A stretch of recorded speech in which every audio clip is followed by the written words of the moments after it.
Assalamualaikum warahmatullahi wabarakatuh. Halo semuanya, apa kabar?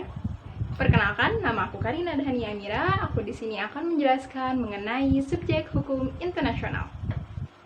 Sebelum membahas lebih lanjut mengenai subjek hukum internasional, aku akan membahas dulu mengenai pengertian dari subjek hukum internasional.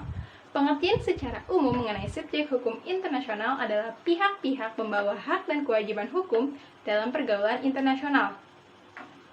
Sedangkan pengertian dari subjek hukum internasional menurut Iwayan Partiana dalam bukunya Pengantar Hukum Internasional tahun 1990, subjek hukum internasional adalah pemegang atau pendukung hak dan kewajiban menurut hukum internasional.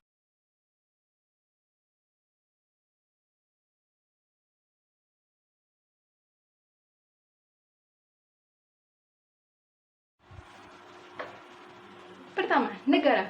Negara merupakan subjek utama, terpenting, dan memiliki kewenangan terbesar sebagai subjek hukum internasional. Dan dapat kita ketahui juga bahwa dalam terbentuknya suatu negara harus memenuhi 4 syarat, yakni memiliki wilayah, memiliki masyarakat yang tetap atau rakyat, memiliki pemerintahan berdaulat, dan terakhir memiliki kemampuan untuk melakukan hubungan internasional dengan negara-negara lain, atau yang biasa disebut dengan memiliki hubungan diplomatik.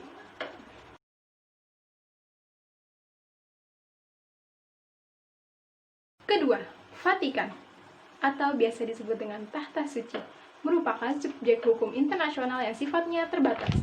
Diakui sebagai subjek hukum internasional karena kontribusinya dalam rangka perdamaian dunia.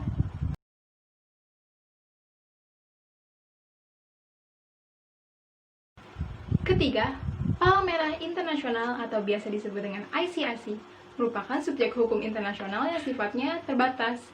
Diakui sebagai subjek hukum karena perannya yang besar dalam memberikan pertolongan kepada korban-korban perang.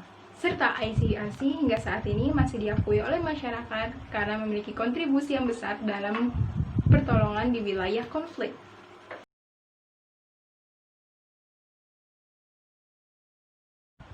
Keempat, organisasi internasional merupakan subjek hukum internasional yang terbatas. Organisasi internasional dibentuk berdasarkan perjanjian internasional yang dibuat oleh 2 negara atau lebih.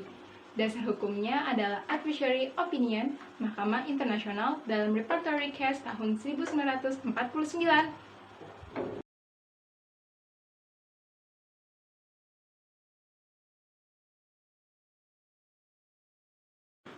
Dan yang kelima dan terakhir adalah individu, merupakan subjek hukum internasional yang terbatas, yaitu sebatas pada dimungkinkannya individu dituntut di depan pengadilan internasional untuk bertanggung jawab secara pribadi atas namanya sendiri terhadap kejahatan-kejahatan internasional yang telah dilakukannya.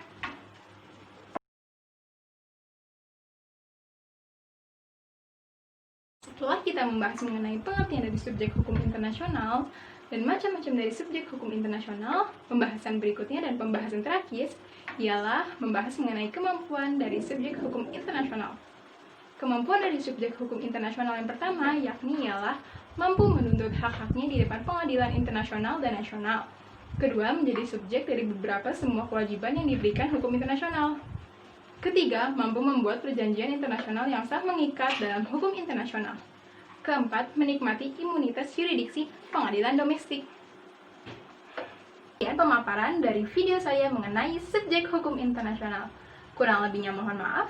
Wassalamualaikum warahmatullahi wabarakatuh. Terima kasih semuanya.